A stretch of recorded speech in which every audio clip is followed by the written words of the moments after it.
My popular opinion about cruises is that the boat's too big. It's too big of a boat. Make the boat smaller. Quit that. Are you serious? Yeah, too big.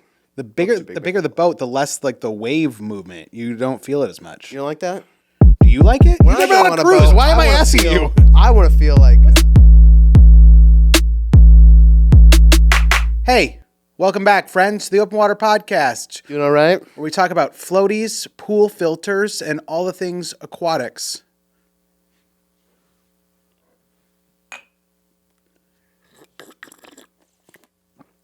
No, I'm just kidding. We go a little bit deeper here on this podcast, talking about all the serious things that we got to talk about. Yeah, along with some silly things and some wildly popular segments. Yeah, you sound very congested. I'm a little stuffed up. What's going on? You okay? I'm just a little under the weather. A little spring fever. Good. Make sure you spray your microphone when you're done. Oh, you got it. Okay, This thing's good. disgusting. Did you have a good week, though? Yeah, man. Not bad at all. Yeah? Yeah. Was on a road trip. Road trip across America. Yeah, I went up to North Georgia. Never been Ringgold, up there. specifically. Yeah, Ringgold, Georgia. Which we learned while we were there. It was a major battlefield place during the Civil War. Yep. We learned that Dolly Parton was married there. Mm-hmm. They have a Food Lion there. Not a bad place. We tried their award-winning breakfast place Yeah. and coffee. Yeah. Next time you're in North Georgia, take a stop in Ringgold. Don't. Don't. Just keep on going. Just keep on going to the next Buc-ee's. So Friend of the podcast, but yeah. Ringgold, not yeah, a whole lot Ringgold's there. a big fan, yeah. Not a whole lot there. Yeah. So, all right, let's jump into our silly things of the week. Do you have a silly thing? Not right now. What's your silly thing? I have so many silly things. Let's hear them. One of them is I'm flustered that there are so many block system toys. Oh, Flustered by this. So name a few. Yeah. I would love to.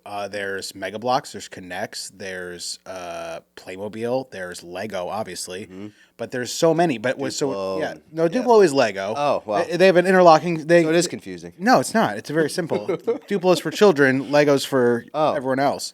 Right. And so no, I'm just when I was a kid, there was only a few. Right, there was Duplo, there was Playmobil, there was Mega Bloks, but there are now tons. Like if you go to Amazon, just search anything like Lego, you're gonna get 13 different companies with their own block systems.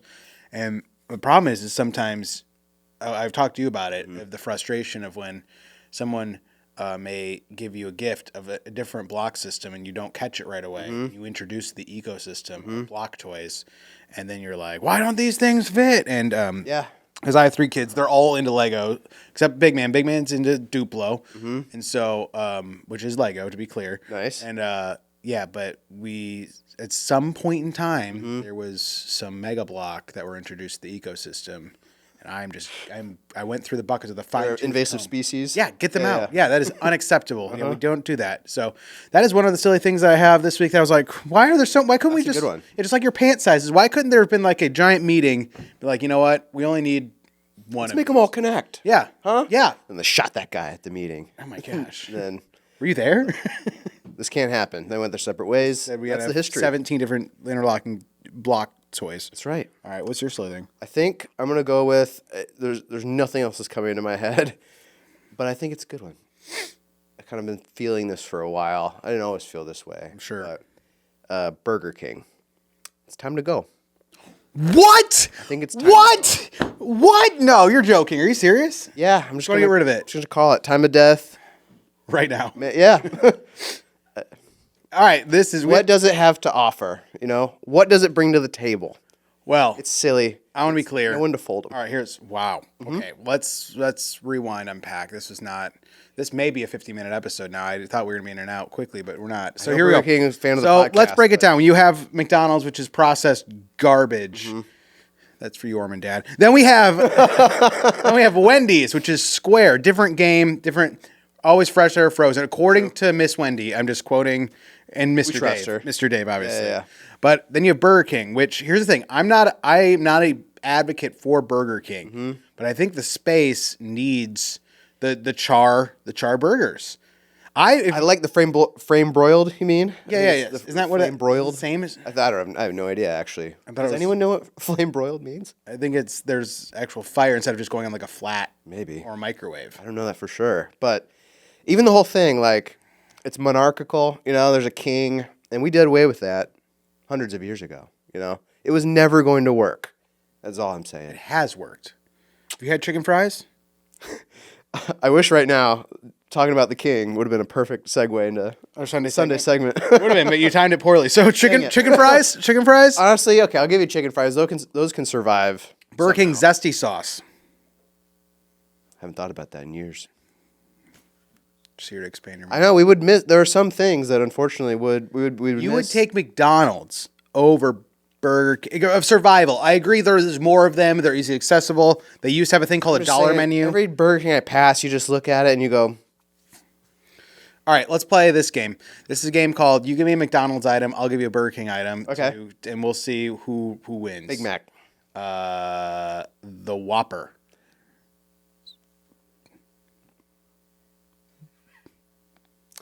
Snack wrap. Not a thing. They got rid of it because they're bad. They come back every once in a while. Every once in a while. McRib.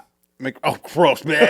The chicken parm sandwich. Unbelievable. That's a sloppy. The Shamrock Shake. That is good. I'll give you that one. Hang on. Let me think. I think Burger King's fries are actually very good. Okay. I really do. That's like that. Maybe just my opinion, but I think they're good. I think also the nuggets would take the cake for me at Burger King over McDonald's. Yeah, But you can get 10 for like $1, which is alarming. alarming. Let's fact check it. Elijah, what's the nugget price at Burger King? McDonald's all day. I'm pretty sure it's 10 for $1, something weird. But anyways, while he looks, let's keep going. I'm gonna say zesty sauce. Okay. And onion rings. I forgot about the onion rings. You can't get onion I rings. want to say the rodeo burger too. Oh man. You know what? Forget it. You know what? Down it. with McDonald's. Yeah, McDonald's is the one that you Time of death. go to bed. Go to That's bed, it. McDonald's. Have a good night. $149 for 10 nuggets. Again, I wouldn't eat it personally, but it's what it is. So pretty good all deal. There we go. We solved. All right, a you've silly, convinced we me. solved a silly thing All right. today. This is like MythBusters, but with silliness. Hey, thank we you go. for catching me. You're welcome. When I said something silly. I don't want to be a stumbling block to you, and you were definitely a stumbling block to me. So here we are. All right, next segment. It was wildly popular. We debuted it last week. Yeah. Called Top 5. Yeah, you're up this week.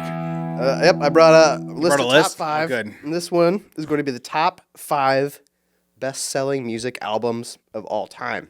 Can you guess them? No, I can't. This is a massively wide category. All right, I'm gonna say. Can I just name the artist? I don't think I'm gonna be able to get the record. I think that's fair. a really is one by the give you that. Beatles. Is No. no, wow, Michael Jackson. Yes, Thriller. 2 of them. Thriller, Michael Jackson. And can you name the second one? I can't. They're 1 and 5. Bad. Wonderful. Bad. GMO. You know? I don't know that one actually. Right? I don't. I'm not familiar you. with that song. Thank you, everyone. So two are by Michael Jackson. Okay, done. I'm gonna say Metallica, the Black Album. No.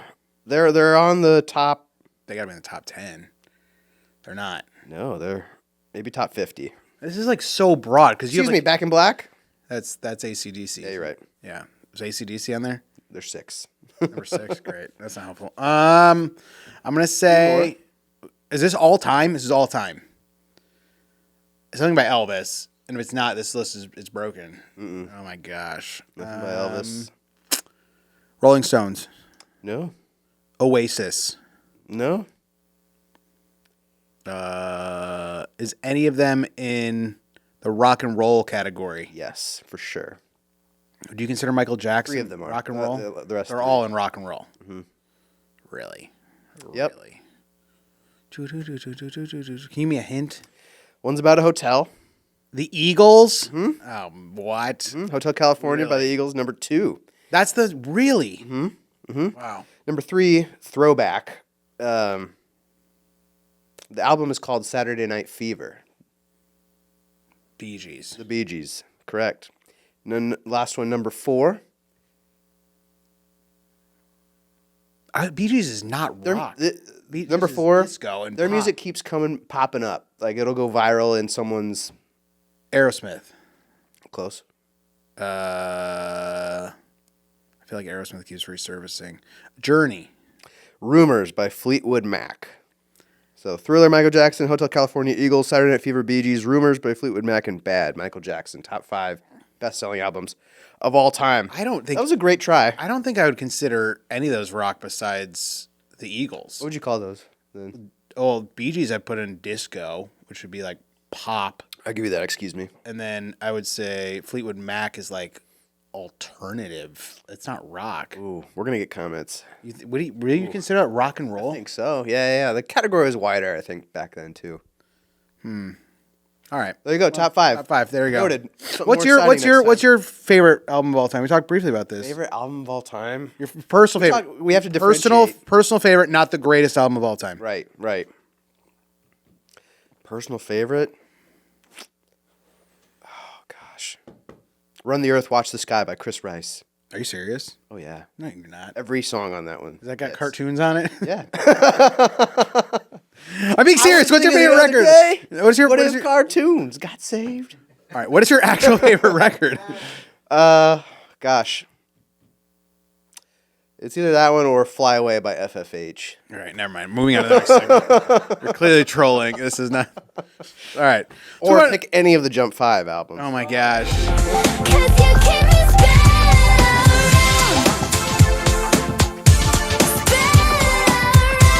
Oh my gosh.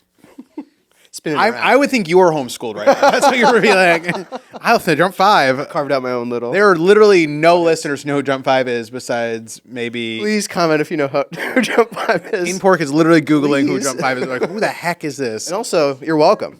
So, oh my What an gosh. album. Stop. This just turned into a different podcast. So. How about yours?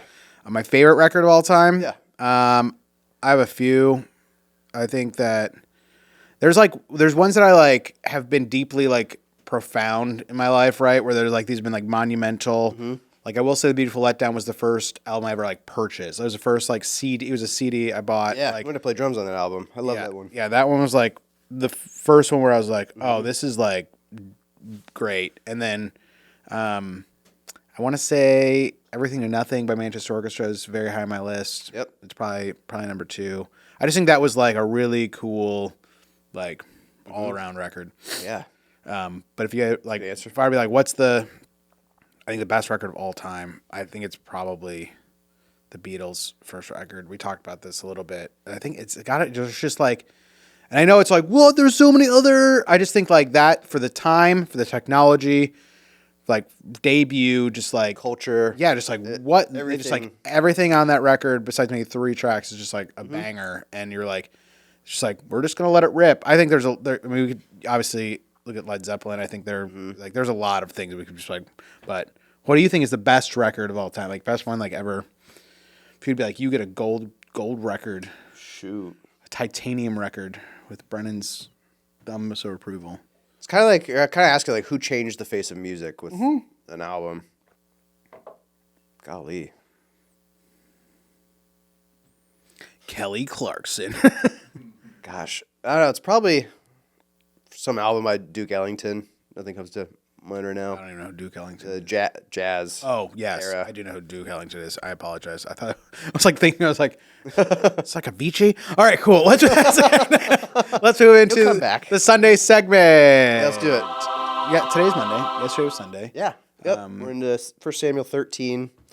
We're into the story. Now, by the way, I don't know if we connected the dots for people, but like, if we recall, when Amando gave the sermon message on Mother's Day, he talked about the story of Hannah, who couldn't give birth and was very sad about it. Then the Lord eventually blessed her with a child.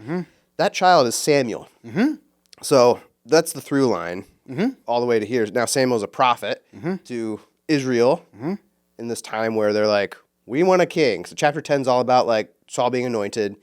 11 and 12 are kind of like Israel deeply regretting like asking for a king and it being Saul, because now they're involved in a whole bunch of warfare. Oh, big mess. So now we're getting to chapter 13 this week, where we framed this part of the story around control, where Saul clearly tries to take the reins and things don't go as planned. So why did the story, the topic connect?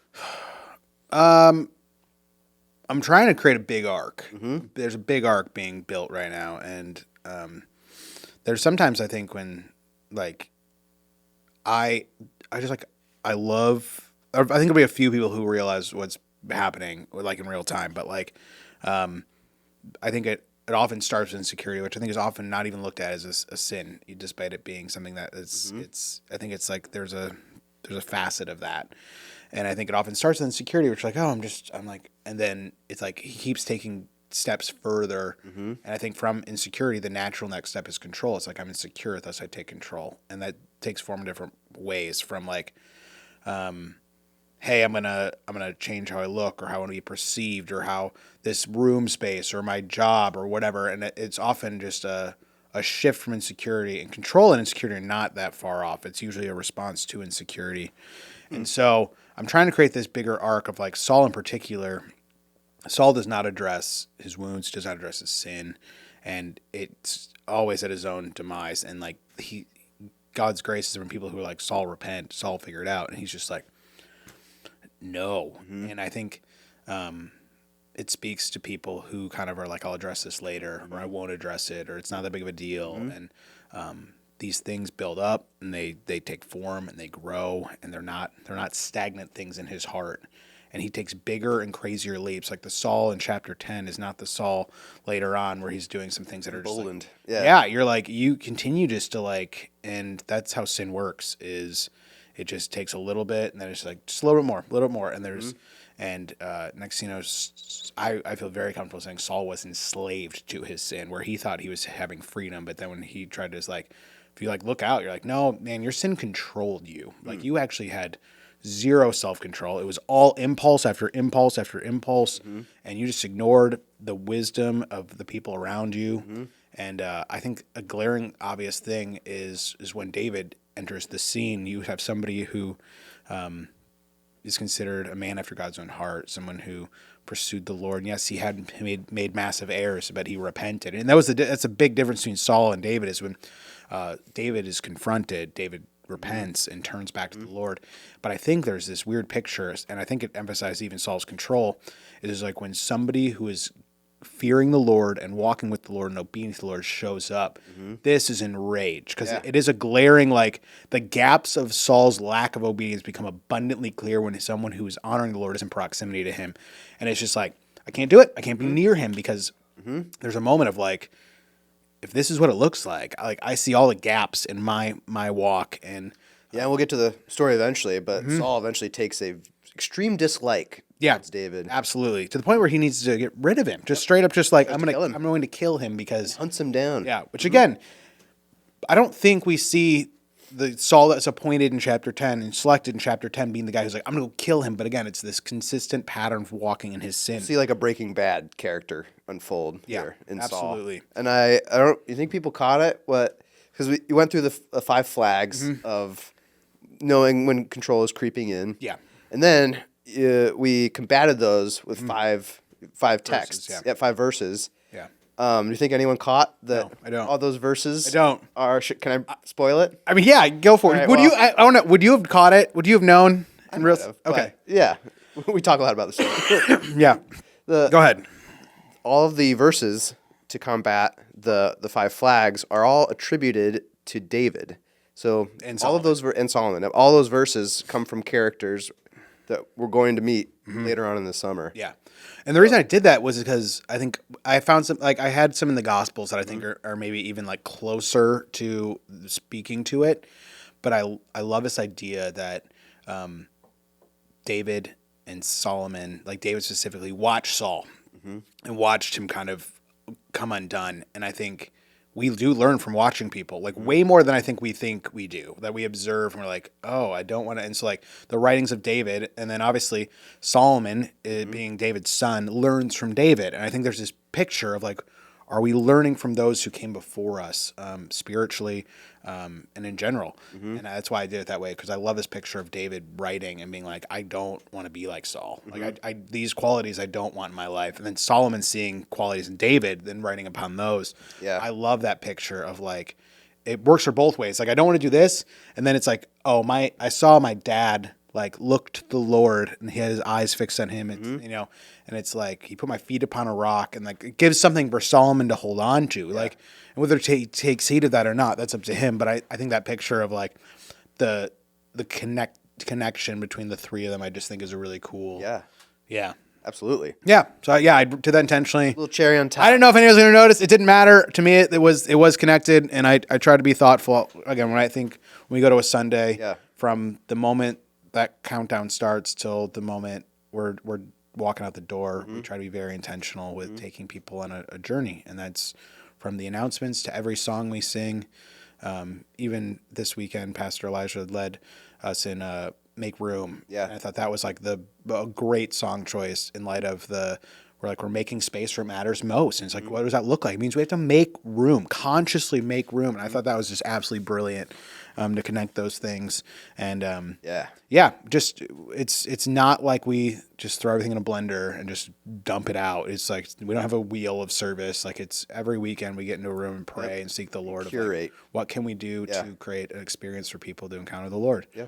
And that's why Control was this week. It's Yeah. just the natural next step. Yep. And next week we move into the topic of selective Obedience. which feels like just a real. You could have one foot in control and then the other foot in selective obedience. 100%. 'Cause, gosh, both of these topics really kind of they harken all the way back to the garden. Mm-hmm. Yeah.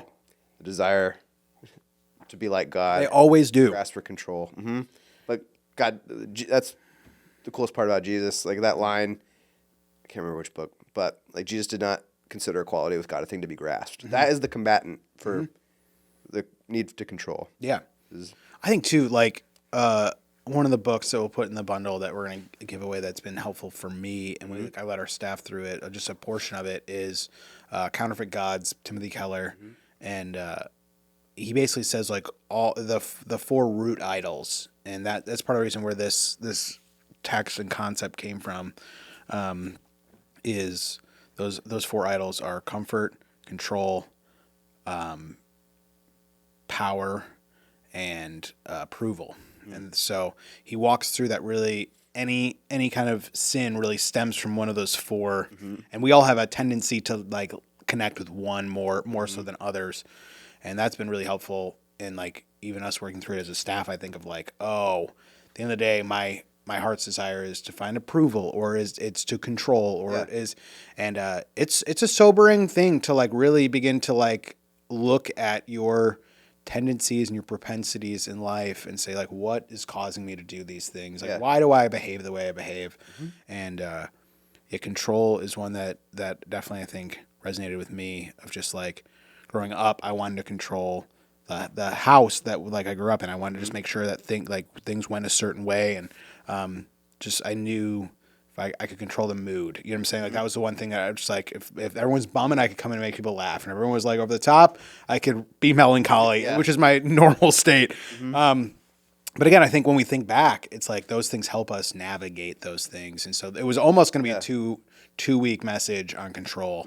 And I ended up shaving quite a bit off to like compress it into one message, because I think it's always tempting to be like, we could do 2 weeks on this. And you're like, but I don't want to ever like do 1.5. Right. You know what I'm saying? And so I'd rather just make one just like full, like, and just like, this is what we're talking Yeah. about. And all within an hour. Yeah, yeah, absolutely. Because I don't know. That's an area of self control for me. Yeah. I mean, I don't want to talk for 55 minutes. I think people's attention span is 20 minutes, and I think you distilled it well this thanks. week. So that's control. Yeah. Hopefully, it was helpful. Yeah. Coming back next week, we'll continue the story. Selective obedience. Yeah. That's the Sunday segment. We'll now move on to yet another wildly popular. Wildly popular. It's called Unpopular Opinions. Popular opinion. Do-do-do-do, where our people behind the camera, our crack team, is going to throw out a prompt regarding unpopular opinions. What do we have this week, team? Going on a cruise. Going on a cruise. Sorry. So you're probably opinion like wanna do that cruises. That's good. You've not been on a cruise. No, I haven't been on a cruise, no. I love. scare me a little bit. I love cruises. Yeah? I think they are the ideal. They're peak vacation. Because I've been on 2, I think, and the reason is I get decision fatigue from my day-to-day life, and when you get on a cruise, you're like, You're getting off the boat at 9 a.m. or you're not. You're like, Right? I'll stay on the boat, like whatever. Like, Yeah, yeah. And I love that. It's like you'll eat dinner at this restaurant at A this or time. B. Yeah, and I was like, Yeah. that for me was just like that is actually vacation versus Yeah. like, you know, we've all been on vacation where it's like, what do you want to do while we're here? And then you're like Googling and Yeah. I think I know I can speak for you because I know your spouse and you like you are the planner. You're the one who's like, we go yeah. here to this time, and I'm that way in my house Yeah. with vacations. Not every like my wife is much more like, but for some reason vacations Yeah, I I feel feel that. like unless she's planned it fully, like I kind of am the one that's kind of picking things out. And so I love cruises, but I think if I had an unpopular opinion about cruises, have better pools. That's my Oh. yeah. Okay. I think the pools are. I mean, from the cruises I have been on, the pools have been horrendous, and there's like every person is in the pool. It's already a bit ironic that there's like a pool, you're in the ocean, you know? Yeah, but what are you gonna do? They're gonna stop and like let people. Yeah, why not? Have you been in the ocean? I've seen it. Have you been in the middle of the ocean? Middle of the ocean's Yeah, terrifying. I would never do that. Why are you doing that? I think that's probably That's why there's a pool. Wow. My unpopular opinion about cruises is that the boat's too big. It's too big of a boat. Make the boat smaller. Like that. Are you serious? Yeah, too big. The bigger, big, the bigger the boat, the less like the wave movement. You don't feel it as much. You don't like that? Do you like it? When You've I never go been on on a a cruise. boat, Why am I wanna asking feel- you? I want to feel like What's the biggest boat you've been on? I want to feel like a seafarer. You know. What's the biggest boat you've been on the ocean? You know, I've been on one of those like replica, like Mayflower ships before. In the ocean? It was technically in the ocean. What part of the ocean was Harbor? Here's what I'm hearing. You don't know anything about boats. No, I know a ton about boats. What do you mean? Oh my gosh. Watch a lot of Deadliest Catch, okay? My retirement job is going to be a tugboat captain, I think. Yeah, in a marina. Yeah, no, you want big boats. No, you don't want a little boat. I feel like it's just too big. It's too big boat. All right. Well, that's our unpopular lose people. opinions. It is pretty cool though in the pools. Like one of the days we got really rocky. Like they're like go back to your room kind of, and I went upstairs to see the pool because I was curious. I didn't understand the mechanics. Yeah. Of a pool, and it just like boosh, boosh. And you're like, well, it was just dumping water, which is right. like a weird feeling. You're like, is this safe? And you're like, it's an earthquake on a boat essentially. And so, yeah, but that's it. Good cruises. That was in light of our kids camp theme Make them being smaller. The Set Titanic sail. would not have sunk if it was small. Delete that part out. All right. With that said, it's time for. I heard that Elijah and Amando it was show too popular. was a We were great gonna cancel it, but Yeah, we're required to bring it back. Literally, we have dozens. They got their own agency. dozens of letters. They're now represented. Yeah. And we dozens of have to letters show we it, have to answer and says we want the Elijah and Amando show. So with that said, cue the song. right now. The Elijah and Armando Show. Welcome to the Elijah and Armando Show. I'm Elijah. We lost him in the snap. We gotta get him back. Well, Amando's out of the office today, but the show must go Bummer. on. So Yep. here we are. So that pretty much concludes our episode today so. of Open Water Podcast. Yep. This week we have kids camp going on. Yeah. So when you're watching this, we're already be a couple days in, but make sure you show yourself up on Friday, 6 o'clock. We're having a party in the parking lot. You should come and join us. It'll be a good time. Last question I have for you today is, what's your favorite Bionicle? Let's pray. Dear Heavenly Father, thank you for today. Thank you for this time, this conversation, God. Pray for the people of our church. God, be with them. I ask as we talk about control this past weekend, God, I pray that we can be people who relinquish control, who can walk in faith, and God, know that you are on the throne. And so I pray for all the things that came to mind on our hearts that we need to relinquish control of, God, and that we can walk in that. Thank you for your grace and your mercy. Thank you for the gospel. We commit all these things to you. In Jesus' name, amen. Amen. That'll be it. Stay fresh, sailors. Go Panthers. Beat the Oilers.